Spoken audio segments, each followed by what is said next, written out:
Путин назвал поддержку инвалидов важнейшим показателем жизнеспособности общества. Президент подчеркнул, что задавать камертон этого отношения должно прежде всего правительство. Государство должно служить эталоном вопросов поддержки лиц с ограничениями по здоровью, так как это важнейший показатель жизнеспособности общества. Такое мнение высказал президент Владимир Путин на совещании с правительством.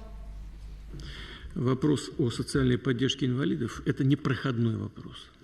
Но дело даже не в том, что он касается, этот вопрос, вот этих почти 12 миллионов человек. Хотя, конечно, это для них первостепенное значение имеет.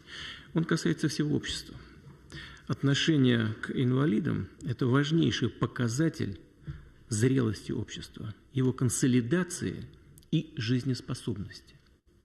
Здоровое общество никогда не допустит пренебрежительного, поверхностного отношения к инвалидам и к людям, которые нуждаются в поддержке со стороны государства в связи с ограничениями здоровья.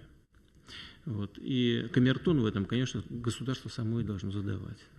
Камертон этого отношения. И правительство прежде всего. Поэтому эти вопросы будем держать на контроле постоянном и возвращаться к вопросу о том, как мы исполняем принятые решения.